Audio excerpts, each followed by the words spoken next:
the station covering all of the DMV. This is DC News Now. Coming up on the news at noon, Senator Tim Kaine discusses his political future. Find out if he will run for re-election. And later, the U.S. officially passes its debt limit, how that will impact your money. And good afternoon, and thank you for joining us for the news at noon. I'm Mark Hall. We begin with breaking news. Virginia Democrat Senator Tim Kaine says that he will run for re-election in 2024. Kaine has been in the Senate since 2013. Before that, he served as the chairman of the Democratic National Committee. Kaine's decision to seek a third term prevents a crowded Democratic primary from breaking out ahead of the 2024 elections. And we will continue to follow this story on DC News Now at 5. Well, developing now after nearly 3 hours, MARC train service is now back up and running, but only on a reduced schedule. MARC's saying that now the system-wide communication outage has been restored. Service is being restored now as well. What caused the outage still remains a question. It started around 5 this morning, and according to the Maryland Transit Administration, the trains were delayed due to the communication issues. Brunswick, Penn, and Camden lines were canceled for hours that left commuters stranded. And we have the latest developments in the case of a missing Northern Virginia father. Police are now saying 20-year-old Jose Guerrero was murdered. Guerrero's family members in Woodbridge reported him missing nearly a month ago. Police tell us their investigation revealed that he was stabbed several times during a drug deal. 2 people have been arrested, 19-year-old Olvin Uguerta Ramirez and a 17-year-old who is not being named because of his age. Now, according to investigators, they drove Guerrero's body to Prince George's County where he was dumped. Both suspects are facing robbery and murder charges. Well, happening today, thousands of marchers will fill the streets in downtown D.C. for the annual March for Life. It is the first march from the anti-abortion group since the Supreme Court's decision on Dobbs versus Jackson's Women's Health Organization. Now, taking a live look at the event happening on the National Mall, Catholic University will participate in the National March for Life with students, faculty, and President Dr. Peter Kilpatrick also in attendance. Those who are marching are calling it a post-Roe America. They say they need to continue their work, saying that it's not finished, as they aim to push through their legislation that restricts abortion at the state and federal levels. Now, the march will begin at 1 p.m. We will have more on this story coming up on DC News Now at 5. Well, traffic in the downtown area certainly will be impacted. Shanika Grimshaw takes a look at how it's going to be a problem, at least for the next few hours.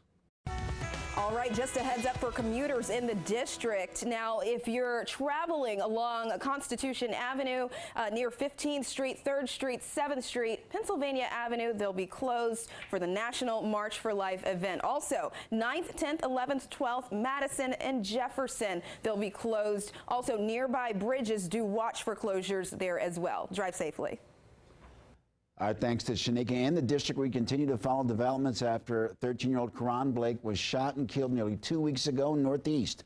Now we're hearing from Mayor Bowser on that shooting and other violent crimes across the district. Our Chris Flanagan spoke with the mayor along with the editor-in-chief of our partner, The Hill. The conversation was part of a forum on the mayor's winter meeting. We asked the mayor why the D.C. Police Department is not releasing the body camera footage of the night Blake was killed. No, they won't be releasing it because the investigation is ongoing, and it is important that the police and prosecutors have an opportunity to make that investigation happen. And in the administration of justice, it's important that it continue that way.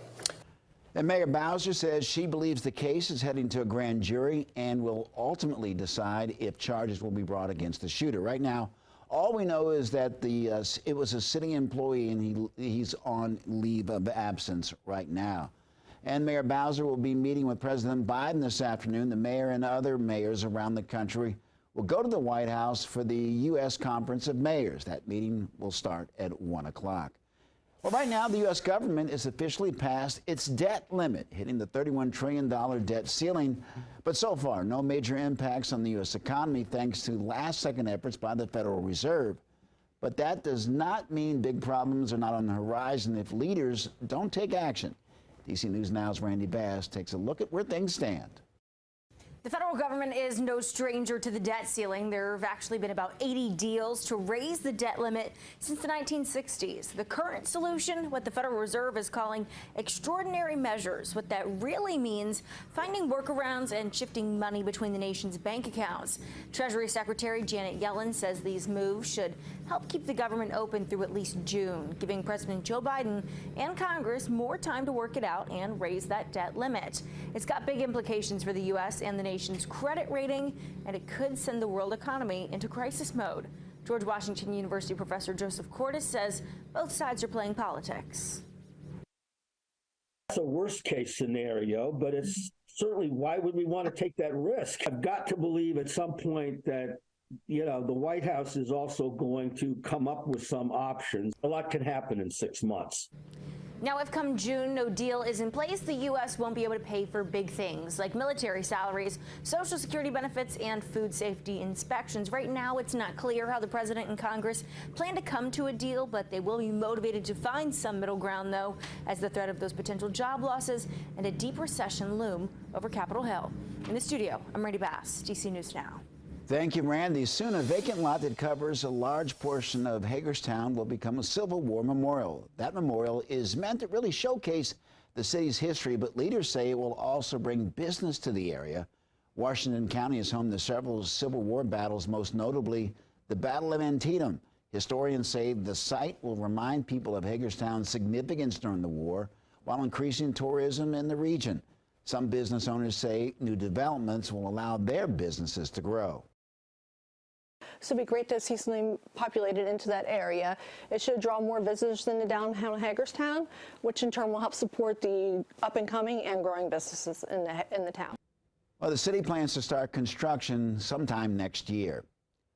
Well, this Sunday marks the Lunar New Year for the Year of the Rabbit. That being said, this weekend is full of activities to celebrate, and here's some highlights. On Saturday, the Smithsonian National Museum of Asian Art is celebrating with dance performances, crafts, and even a cooking demonstration. On Sunday, DC's Lunar New Year parade kicks off at 2 p.m., and it will show lion dances and a firecracker finale on 8th Street. And just a few blocks away from the parade, is Bar Chino's, which features unique dumplings and other elevated Chinese American dishes.